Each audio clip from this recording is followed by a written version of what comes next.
आज के वीडियो में आप लोग को बताएंगे क्या है नया कानून। रजिस्ट्री बैनामा जो है कैसे कैंसिल करना है। बहुत सारे लोगों ने मान लीजिए आपसे धोखे से रजिस्ट्री करवा लिया है या किसी ने धोखे से रजिस्ट्री करवा लिया, पैसा नहीं दिया है, बहुत तरह का बात होता है। मान के चलिए कि रजिस्ट्री आपको कैंसिल करवाना है या दाखिल खारिज को कैंसिल करवाना या एग्रीमेंट को कैंसिल करवाना है, किसी भी तरह का वसीयत है उसको कैंसिल करवाना है, तो इस वीडियो में बताने वाले हैं जो कि बहुत ही महत्वपूर्ण होने वाला है। बहुत सारे लोग कमेंट कर रहे थे कि हमसे धोखे से रजिस्ट्री करवा लिया है, ज़मीन लिखवा लिया है, हमारे पिताजी से, माताजी से, भाई से, बहन से, आपसे, किसी से, और पैसा भी नहीं दिया है, तो उस रजिस्ट्री को कैसे कैंसिल करना है इस वीडियो में बताने वाले हैं। बहुत सारा कंडीशन होता है, किस कंडीशन में क्या होगा, कितना साल लगेगा, उसका क्या समय सीमा तय किया गया है, पूरा जानकारी साक्ष्य के साथ प्रस्तुत करने वाला हूँ। एक फैसला आया वो कटिंग भी साथ में आपको दिखाने वाला हूँ, उसके आधार पर बताने वाला हूँ। तो सबसे पहले आपको करना क्या होगा, चैनल को अगर नए हैं तो सब्सक्राइब कर लीजिए इस तरह का अगर जानकारी चाहते हैं तो, और साथ ही साथ वीडियो को अगर अच्छा लगा है तो वीडियो को लाइक ज़रूर कर दीजिए और कमेंट बॉक्स में अपना फीडबैक जरूर देना है। और टेलीग्राम और व्हाट्सएप चैनल कटिंग को पाना है तो टेलीग्राम और व्हाट्सएप चैनल और इंस्टा ज्वाइन कर लीजिए।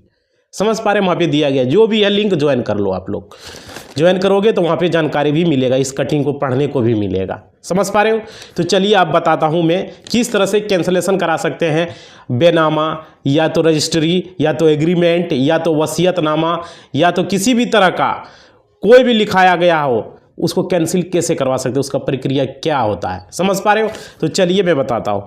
देखिए, किसी व्यक्ति ने गलत रजिस्ट्री करवा ली है, मतलब मानिए गलत तरीके से रजिस्ट्री करवा ली है। रजिस्ट्री का मतलब होता है, मान लीजिए रजिस्ट्री यानी वसीयत, जिसको कि अब लोग बहुत सारे लोग वसीयत करवा लेते हैं, तो वो आप कैंसिल कैसे करेंगे, क्या प्रक्रिया होगा। मान लीजिए आपके पिताजी ने पैतृक जमीन की रजिस्ट्री किसी को कर दी है, वो जमीन पैतृक थी यानी कि आपके दादा परदादा की, पिताजी ने किसी को लिख दिया है, तो उसको कैसे कैंसिल करना है। समझ पा रहे हो, मान लीजिए आपके चाचा जी ने लिख दिया, आपके दादाजी ने लिख दिया है, किसी ने भी लिख दिया, आपका भाई ने लिख दिया, आपका चचेरा भाई ने लिख दिया है, तो कैसे कैंसिल करना है। मान लीजिए आपके भाई, बहन, माताजी, पिताजी या आपसे किसी ने भी उस ज़मीन को लिखा हो, रजिस्ट्री करवाया हो या वसीयत किया हो, तो उसे कैसे कैंसिल करना या एग्रीमेंट किया हो, तो आपको कैंसिलेशन के बारे में पूरी जानकारी बताएंगे। इसमें कंडीशंस होते हैं, कैंसिलेशन का क्या प्रोविज़न है वो भी बताने वाले हैं, और कब तक कैंसिल करवा सकते हैं, इसकी लिमिट क्या है, इसका समय सीमा क्या है, ये भी बताने वाले इस वीडियो में। समझ पा रहे हो, और चाहे वो वसीयत हो, चाहे वो एग्रीमेंट हो, चाहे वो दान पत्र हो, चाहे वो रजिस्ट्री के कई कंडीशंस हो, कुछ भी हो सकता है। तो किसी ने पैसे नहीं दिए, बहुत सारे लोग का ये होता है कि पैसा नहीं दिया, किसी ने अधिक बेच दिया हो, समझ पा रहे हो, किसी ने शराब के नशे में रजिस्ट्री कर दिया हो या रजिस्ट्री करवा ली हो शराब पिला के, नशा करवा के, या गलत तरीके से ज़्यादा लिखवा लिया हो किसी ने। समझ पा रहे हो, ये भी तो होता है, बहला फुसला कर रजिस्ट्री करवा लिया हो। समझ पा रहे हो, माता लोग से करते हैं ना, ऐसे कई कंडीशंस है जो रजिस्ट्री कैंसिलेशन करने की आवश्यकता पड़ती है सब कंडीशन में।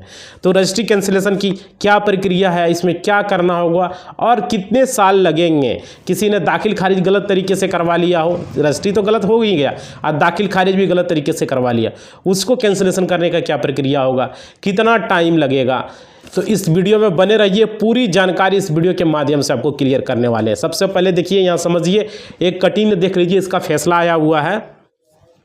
ये कटिंग को मैं पढ़ के सुना दे रहा हूँ, स्क्रीन पर भी आप देख लीजिए। यहाँ पे क्या लिखा है, अंतिम आदेश तिथि 9/10/2023 को आया हुआ है, देख लीजिए, ज़्यादा पुराना नहीं, नया ही है। प्रस्तुत वाद में वर्तमान कार्यवाही श्रीमती, नाम लिखा हुआ है, उसको मैंने ब्लर कर दिया है, निवासी गांव भी सिक्योरिटी रीजन के कारण से, ठीक है। परगना ये है, पुनर्स्थापन प्रार्थना पत्र दिनांक 12/7/2021 के आधार पर प्रारंभ हुई। समझ पा रहे, प्रारंभ हुई। प्रार्थियों द्वारा अपने प्रार्थना पत्र में उल्लेख किया गया है कि प्रसगत वाद में प्रार्थियों प्रभावित पक्षकार है। समझ पा रहे हो, उक्त वाद में पूर्व में एक पक्षीय रूप से पारित दिनांक आदेश 22/6/2019 विधि एवं तथ्यों के विपरीत होने के कारण निरस्त होने का योग्य है। समझ पा रहे हो, निरस्त कर दिया गया है। और क्या, वाद ग्रस्त भूमि घाटों की संख्या 1534/3 रकबा, रकबा इतना है, ठीक है, ले लिया जा चुका है। अब पार्थियों, देखिए यहाँ ले लिया जा चुका है लिखा हुआ है। बेनामा जो है रकबा इतना इतना को बेनामा विकृति द्वारा दिनांक 18/1/2012 को पार्थियों स्थिति में विक्रेता को पुनः बेचने का अधिकार नहीं रह जाता है, लिखा हुआ है। इसमें हुआ क्या समझिए, अर्थात विक्रेता द्वारा पुनः दिनांक 6/5/2000 को इतना का बेनामा प्रभावी शून्य है। समझ पा रहे हो। तो ऐसी स्थिति में पत्र वाली रायत आदेश दिनांक इतना इतना को निरस्त करने का योग्य है। अराजी नरजाई पर कब्जा व दखल इसका खत्म हो चुका है। समझ लीजिए हुआ क्या, सपोज के लिए इसमें हुआ क्या, 2008 में इसने रजिस्ट्री कर दिया। मान लेते हैं कोई ए है, ठीक है, ए ने मान लेते हैं राम है, ठीक है, राम लक्ष्मण भरत 3 आदमी है। राम का वो जमीन है, राम ने क्या किया, लक्ष्मण को वो जमीन बेच दिया। राम ने वो जमीन लक्ष्मण को बेच दिया। कब बेचा, 2008 में वो ज़मीन बेच दिया। और जो आदमी ने वो ज़मीन लिया, वो ज़मीन को उसने दाखिल खारिज नहीं करवाया। 2008 में लिया, किसने लिया, लक्ष्मण ने, उसने दाखिल खारिज नहीं करवाया। उसके बाद क्या हुआ, इसने क्या किया, राम ने फिर से वही ज़मीन को 2019 में जो है इसको लिख दिया। समझ पा रहे हो, किसको लिख दिया, लक्ष्मण को लिख दिया। समझ पा रहे हो, 2019 में लिख दिया। देख पा रहे कटिंग में, तो वही जमीन 2008 में जो बेचा वही जमीन लक्ष्मण को लिखा, लक्ष्मण ने भरत को लिख दिया। सॉरी, लक्ष्मण ने नहीं, राम ने ही भरत को लिख दिया। राम ने पहले क्या किया, वो जमीन लक्ष्मण को लिखा, तो लक्ष्मण ने दाखिल खारिज नहीं करवाया। फिर राम ने वही जमीन भरत को लिख दिया। देखा, इन्होंने दाखिल खारिज नहीं किया है। समझ पा रहे हो। तो कोर्ट में केस चला गया, क्योंकि केस जिस लक्ष्मण तो करेगा ही, भाई मेरा ज़मीन है, हमने बेचा नहीं तो क्या हुआ। तो यहाँ पे देखिए जो फैसला आया हुआ है, तो देख लीजिए यहाँ पे क्या लिखा गया है, विक्रेता द्वारा पुनः दिनांक इतना इतना को किया गया बेनामा प्रभावी शून्य है। 2019 को जो बेचा गया, 6/5/2019 को जो बेचा गया, जो देख पा रहे हैं आप, 6/5/2019 को जो बेचा गया वो शून्य है, वो मान्य नहीं है। कटिंग में आप देख पा रहे हैं, कटिंग में भी क्लियर हो गया है। तो जो उन्होंने 2008 में बेचा वो मान्य होगा। उन्होंने किसको लिखा, लक्ष्मण को, तो लक्ष्मण का, बाकी ये नहीं होगा। तो इस तरह से ये दाखिल खारिज और जमीन रजिस्ट्री कैंसलेशन, ये देखो प्रोसेस आपने देख लिया किस तरह से कैंसलेशन हुआ। 2008 में जो लिखा राम ने लक्ष्मण को वो वैलिड हुआ, और 2019 में जो लिखा भरत को, दूसरे आदमी को लिखा उन्होंने, वो अनवैलिड हो गया। इस तरह से आप रजिस्ट्री को कैंसिल करवा सकते हैं। अब रहा इसमें समय सीमा क्या है कैंसिल करवाने का। कोई भी रजिस्ट्री अगर धोखे से करवा लेता है तो उसको कैंसिल कैसे करा सकते हैं, उसका जो है अब मैंने अभी दिखा दिया आपको, कोर्ट के माध्यम से कैंसिलेशन होगा। और इसका समय सीमा क्या है वो भी बताने वाला हूँ। पहले एक कटिंग और देख लीजिए ताकि आपको समझ, वीडियो में बने रहिए, उसका समय सीमा भी बताने वाला हूँ। समझ पा रहे हो। तो देखिए यहाँ पे दूसरा कटिंग आप देखिए, यहाँ पे देखिए लिखतों का रद्दकरण, यानी कि जो जमीन लिखा रजिस्ट्री का, इसका रद्दकरण देखिए कटिंग में आपको दिख रहा होगा। समझ पा रहे हो। तो देखिए यहाँ कब रद्दकरण का आदेश दिया जा सकेगा, कोर्ट के द्वारा कब आप उसको रद्द करवा सकते हैं, कब आदेश दिया जा सकता है। समझिए यहाँ पे क्या करा है, कोई व्यक्ति जिसके विरुद्ध, कटिंग आप देख पा रहे हैं, कोई लिखित शून्य या शून्यकरण हो, शून्य ही था ना भाई, राम ने लक्ष्मण को लिखा 2008 में, अब क्या किया, वही राम ने 2019 में जमीन लिख दिया भरत को, जो आपको दिखाए थे हम कटिंग में। तो 2019 वाला शून्य है, क्योंकि वो जमीन बिक चुका है, रजिस्ट्री हो चुका है, तो इसलिए कोर्ट में जाके वो कैंसिल हो गया, जो आपको कटिंग में पहले हम दिखाए थे। समझ पा रहे हो।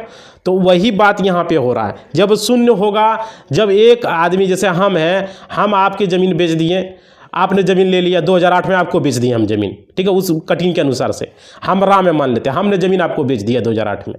अब क्या किए, 2019 में हमने आपके भाई को बेच दिया, तो आपके भाई को जो ज़मीन बेचा वो अनवैलिड हुआ, वो शून्य हो गया, क्योंकि हम ज़मीन बेच चुके हैं भाई 2008 में।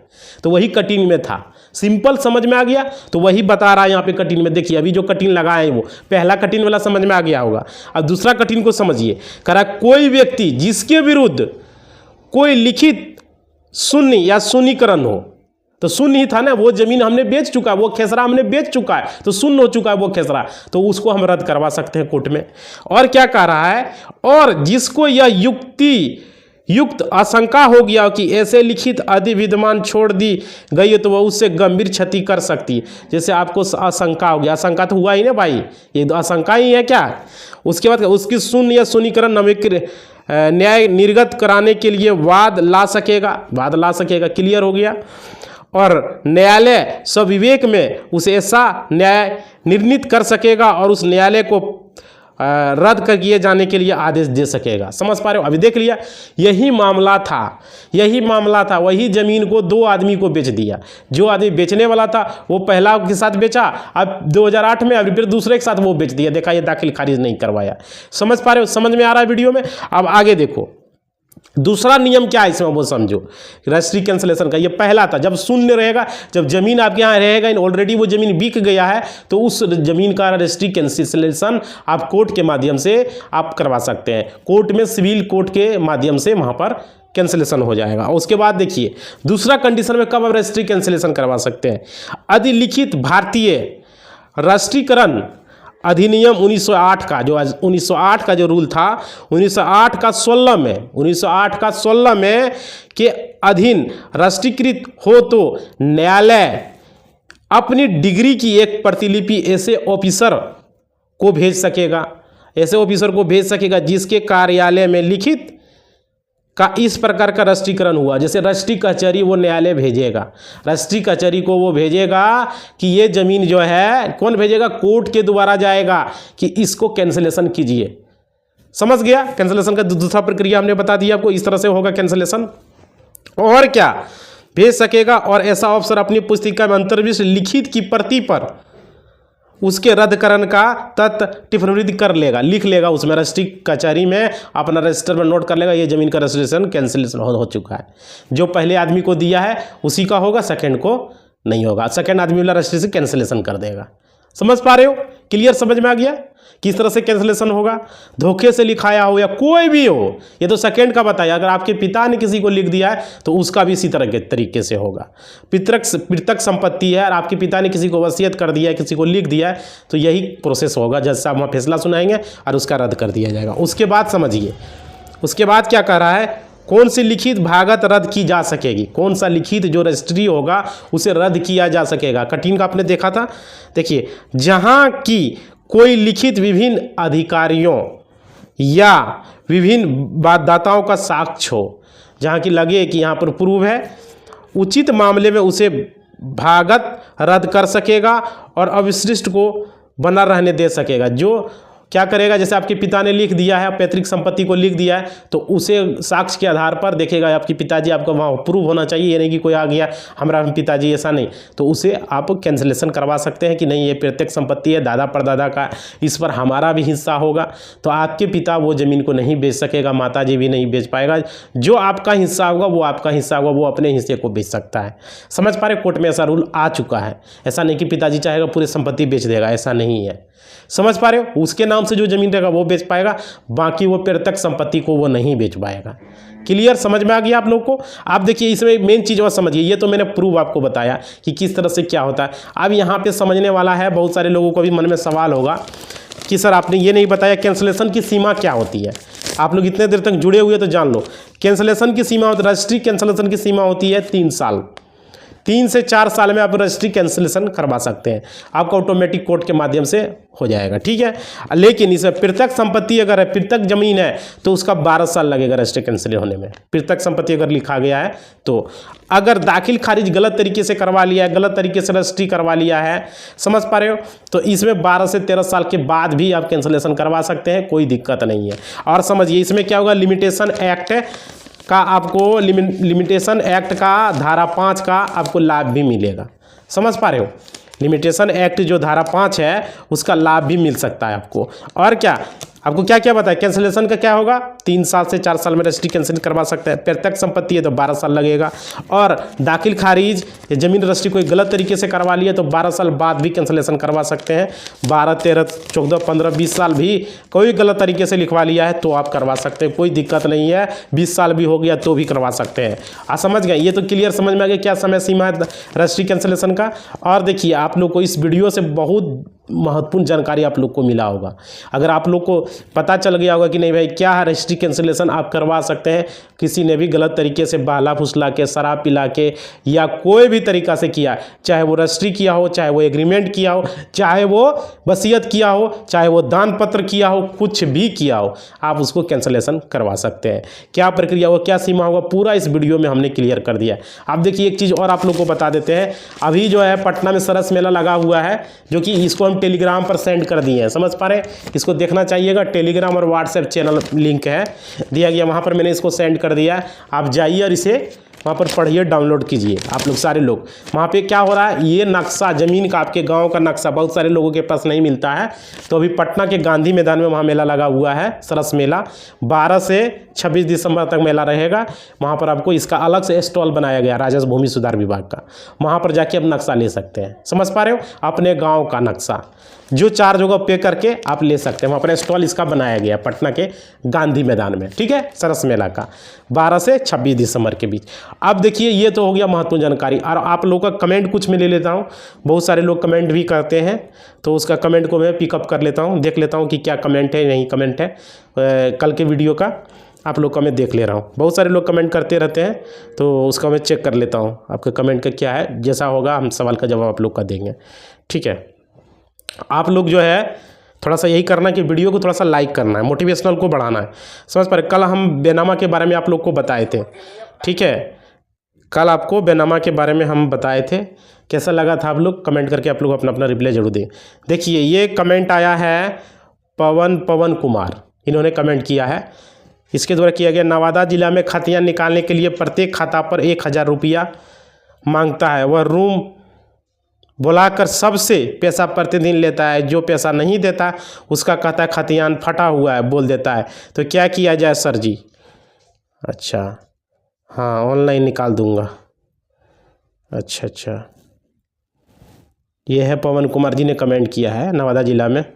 देखिए भाई ये तो हर जगह का कहानी चल रहा है, आपका नवादा क्या, हर जगह हम देख रहे हैं, हर जगह का यही हाल है। लखीसराय हो गया, शेखपुरा हो गया, जमुई हो गया, नवादा हो गया, हर जगह भागलपुर हो गया, हर जगह जो हमारे नज़दीकी हैं सब लोग बता रहा है कि पैसा मांग रहा है। हर जगह का यही स्थिति बना हुआ है बिहार में। इसके लिए अलग से घुसखोरी का एक वीडियो आएगा, आप लोग ये काम कीजिएगा, उस वीडियो को इतना लाइक कीजिएगा ना कि समझ में आ जाए। हम तो यही जानना चाहते हैं नीतीश बाबू जी से, दिलीप जायसवाल जी से, ऐसा क्यों हो रहा है भाई। एक खतियान के लिए झूठ-मूठ का वो बूढ़ा को क्यों बैठा दिए हैं, पैसा लेने का जो है धंधा बना दिया है सब। अरे भाई क्या बिहार में चल रहा है तुर, अब छोड़ेंगे नहीं, कल से हम वीडियो लताड़ देंगे तेरे को हम। क्यों आप पैसा ले रहे हो खतियान में, क्यों ले रहे हो ज़बरदस्ती अब रजिस्ट्री पेपर में। हर जगह का ये धंधा बना दिया है, कहता खतियान फटा हुआ, पैसा दो तो तुरंत सही हो जाता है। ये तो हर जगह देखे हुए हैं, बिहार का स्थिति बहुत गंभीर है भाई। देखो खतियान का हम वीडियो बनाए हुए चैनल पर है, जाके देख लो, उसमें हम बताए हुए हैं किस तरह से खतियान निकालना है। ऑनलाइन देखो, अगर निकल जाता है तो ठीक है, बिहार भूमि के वेबसाइट प्ले लिस्ट में वीडियो है, जाके देख लेना, ठीक है। ऑनलाइन से निकल जाता है तो डाउनलोड कर लो, निकाल लो जाके। डाउनलोड नहीं होगा तो स्क्रीनशॉट लेना, बहुत हो सकता है वेबसाइट में दिक्कत है, डाउनलोड भी नहीं हो रहा, तो जाके स्क्रीनशॉट ले लेना या तो दूसरा मोबाइल से खींच लेना, ठीक है। उसमें रकबा उकबा तो लिखल रहेगा, पता तो चल जाएगा भाई। या तो चालू खतियान निकाल लो, उसमें भी लिखा हुआ है, उसका भी वीडियो हम चैनल पर बनाए हुए हैं। समझ गया, क्लियर। अब देखिए आगे ज़मीन रसीद से भी हो जाएगा आपका, ऐसा कोई बात नहीं। अगर पर ज़मीन रसीद है, कुछ भी है, तो उससे भी ज़मीन सर्वे आपका हो जाएगा, कोई दिक्कत नहीं है। खतियान नहीं दोगे तो भी हो जाएगा। चलो आगे देखते हैं। सर दाखिल खारिज कब तक चालू होगा। देखिए दाखिल खारिज तो भाई चालू ही है, लेकिन अभी जो ज़मीन सर्वे चल रहा है तो थोड़ा सा लोगों का उस पर ध्यान चला गया। सीईओ का खासकर ध्यान तो दिन भर उधर ही रहता है, और कर्मचारी का भी। क्या किया जाए, बिहार में ज़मीन सर्वे चल रहा है, समझ पा रहे हो। तो ये थोड़ा सा परेशानी है दाखिल खारिज, लेकिन परिमार्जन प्लस से आप दाखिल खारिज कीजिए। 1 महीने का टाइम में आपका दाखिल, 3 महीने तक लग जाता है दाखिल खारिज होने में, लेकिन दिलीप जायसवाल जी ने बोला 1 महीने में दाखिल खारिज हो जाना चाहिए, लेकिन हो नहीं रहा है। बहुत सारा शिकायत हमारे पास भी आ रहा है, बिना पैसा बिना चढ़ावा दिए होता ही नहीं है। इसके लिए एक वीडियो बनाएंगे घूसखोरी वाला, खतियान कवल्ला जो है, उस वीडियो को आप लोग वायरल कराइए, पूरा सरकार तक पहुंचेगा कि आप बोल दिए कि 1 महीना में परिमार्जन हो जाएगा, हो नहीं रहा है। इसका पूरा एकदम हम उस वीडियो में भाषण लंबा चौड़ा देंगे। आप लोग सब लोग क्या कीजिएगा, उस दिन जितना लोग होगा सब लोग पूरा लाइक कीजिएगा और दबा के शेयर कीजिएगा। उस दिन किसी छोड़िएगा ना यार, वीडियो फुल वॉच कीजिएगा, इतना शेयर कीजिएगा ना कि दिलीप जायसवाल और नीतीश कुमार के कान में जू रह जाए। क्योंकि परिमार्जन प्लस आपका दाखिल खारिज और ये खतियान केवल्ला में जो घूस ले रहा है, घूसखोरी, ये भी चल रहा है, इसको छोड़ना नहीं है। समझ पा रहे हो? चलो आगे देखते हैं, आगे क्या है। मेरे पास कोई कागज़ नहीं भाई, तो भी ज़मीन सर्वे होगा। कागज़ नहीं है, अभी ज़मीन दखल कब्जा में है, ज़मीन पर किसी तरह का ऑब्जेक्शन नहीं होना चाहिए। कोई आदमी नहीं बोले कि ये मेरा है, ठीक है। आपको उस ज़मीन का क्या करना होगा, नापी करवा के एक नक्शा बना लीजिए ज़मीन का, अपना ज़मीन का, और उस आपके गांव का जो ज़मीन का नक्शा होगा उससे अमीन बोला के नापी करवा लीजिए, एक पेपर बना लीजिए, उससे आपका ज़मीन सर्वे हो जाएगा। क्लियर, समझ में आ गया? ये किया था महतो जी ने, ठीक है। महतो जी आपको बता दिए। आगे देखते हैं, वीडियो अच्छा लगा, बहुत बहुत धन्यवाद। TN सिंह ने लिखा है, TN सिंह जी बहुत बहुत धन्यवाद। उसके बाद देखिए क्या लिखा है, सर ऐसा है कि मेरा ज़मीन का रजिस्ट्री जल गया है और रसीद है मेरे पास, तो इस ज़मीन को बेच दिए हैं, अगले को रजिस्ट्री करा लिया है, उसका दाखिल खारिज कैसे होगा? बेचने वाले के पास रजिस्ट्री जल गया है। अच्छा ये बात है, सर ऐसा है कि मेरा ज़मीन का रजिस्ट्री जल गया और रसीद है मेरे पास, इस ज़मीन बेच दिए हैं, तो अगले को रजिस्ट्री करा लिया, इसका दाखिल खारिज कैसे होगा? बेचने वाले के पास रजिस्ट्री जल गया है। भाई तो आपने ये चीज़ नहीं बताया कब का रजिस्ट्री है, कौन ईस्वी का है? हो सकता है ऑनलाइन सबका रजिस्ट्री निकल जाए, आप रजिस्ट्री कार्यालय से जाके अपना करवा ले। नहीं तो एक ऑप्शन और है भाई, तरीका है ना, बता रहा हूँ ना, सबका तोड़ा इस चैनल पर। अगर मानिए आपका रजिस्ट्री पेपर नहीं निकल पा रहा, आपके पास रजिस्ट्री नहीं है, भाई क्या नाम है आपका, देख ले रहे हैं, ये है निखिल कुमार जी। निखिल जी बता रहे अभी यही तो मौका है, मेन मौका अभी आपके पास है। हम पर डे वीडियो बनाते हैं, शायद आप वीडियो देखते नहीं हैं। जिसके पास ज़मीन का पेपर जल गया, जिसके पास खतियान जल गया, फट गया, रजिस्ट्री पेपर जल गया, फट गया, दान पत्र जल गया, कुछ नहीं है भाई, सिर्फ ज़मीन का रसीद है ना भाई, लिखा था ना ज़मीन का रसीद, क्या रसीद जल गया और रसीद मेरे पास है। हाँ सर ऐसा है कि ज़मीन का रजिस्ट्री जल गया और रसीद है मेरे पास, तो इस ज़मीन को बेच दिया, अगले को रजिस्ट्री करा लिया है, तो उसका दाखिल खारिज कैसे होगा? बेचने वाले के पास रजिस्ट्री जल गया है। देखिए भाई ज़मीन का रसीद है ना रसीद, बस वो भर के दे दो, उसका जो है क्या बोलते हो जाएगा, मतलब कि उसका खतियान बन जाएगा। क्लियर, समझ में आ गया? रसीद है तो हो जाएगा। लेकिन अगले को आपने बेचा तो उसका जो है, उसको ये बोलिए उस ज़मीन का उस पर दखल कब्जा है, उस ज़मीन को कोई ऑब्जेक्शन नहीं होना चाहिए, उस ज़मीन का नापी तो किया होगा ही, तो उसका जो पेपर होगा वो पेपर जो ज़मीन अमीन जो मापता है, जो नक्शा बनाता है, नजरी नक्शा जिसको कहते हैं आप लोग, हर ज़मीन का नजरी नक्शा होता है, वो नजरी नक्शा से परपट्टू में लगा के जो पेपर आपके पास है वही पेपर उसमें लगा दीजिए। समझ पा रहे? और उसको ऑनलाइन कर दीजिए, या तो शिविर में दे दीजिए या तो ऑनलाइन मोड में कर दीजिए, आपका ज़मीन सर्वे हो जाएगा। क्लियर, ज़मीन सर्वे में खतियान बन जाएगा, रजिस्ट्री पेपर क्या ज़रूरत है? जब खतियान ही बन जाएगा तो ज़रूरत ही क्या है भाई? क्या करना समझ में आ गया? उस ज़मीन का मापी करवाए होंगे, उसका नक्शा होगा, अमीन के पास मांग लीजिए होगा, या तो नापी करवा लीजिए और उस ज़मीन का एक नजरी नक्शा बना लीजिए, और उस नजरी नक्शा किसके आधार पर? गांव का जो आपका गांव है, उस गांव में उस गांव का नक्शा के आधार पर। आ गया समझ में? जिसके पास पेपर नहीं है, जिसका पेपर जल गया है, उसका समाधान बता दिया भाई। कोई पेपर नहीं है, न रसीद है, कुछ भी नहीं है, उसका सीधा सिंपल सा बात है। इस वीडियो से हमने क्लियर कर दिया, समझ गया? हाँ, लेकिन ज़मीन पर ऑब्जेक्शन नहीं होना चाहिए भाई, ज़मीन पर क्या बोलते हो, दखल कब्जा होना चाहिए आपका। कंडीशन ये है, ठीक है? अगर इतना कुछ है, कोई ऑब्जेक्शन नहीं है, आपका दखल कब्जा है, तो क्या दिक्कत है? तब तो आराम से ज़मीन सर्वे होगा उसका। समझ गया? एक ही बात को 4 बार रिपीट नहीं करेंगे। समझ में आ गया? नहीं आया हो अगला वीडियो में कमेंट करना, हम बता दिए, वीडियो दोबारा से देख लेना। चलो आगे देखता हूँ, आगे क्या है। MD रियान जी ने लिखा है, परिमार्जन के लिए 2000 रुपया एक कैवाला का मांगता है। लीजिए, यही सब तो चल रहा है भाई। परिमार्जन के लिए 2000 रुपया, तब परिमार्जन आपका होगा। परिमार्जन के माध्यम से कुछ अगर सुधार करवा रहे, पिता का नाम, किसी का खाता गलत है, किसी का रकबा गलत है, किसी का खासरा गलत है, किसी का 00 बता रहा है, किसी का परिमार्जन प्लस अपडेट बता, किसी का चढ़ा हुआ नहीं है, तो यहाँ ये धंधा बना दिया है एकदम बिहार के अंधेर नगरी चौपट राजा यहाँ चल रहा है। नहीं कहता है सरकार का क्या कहें, मतलब कुछ समझ में ही नहीं आता। कौन कर्मचारी को भेज दिया जो कि घूस लेने का यहाँ एकदम चरम सीमा चढ़ गया है।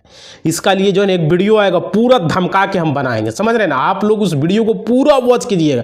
ये परिमार्जन दाखिल खारिज खतियान में जो ले रहा है ना, इसको छोड़ेंगे नहीं। फिर से इसका वीडियो आने वाला है चैनल पर, एकदम देंगे, एकदम तहलका मचा देंगे। आप लोग दबा के लाइक कीजिएगा उस वीडियो को, और दबा के एकदम, समझ रहे हैं ना।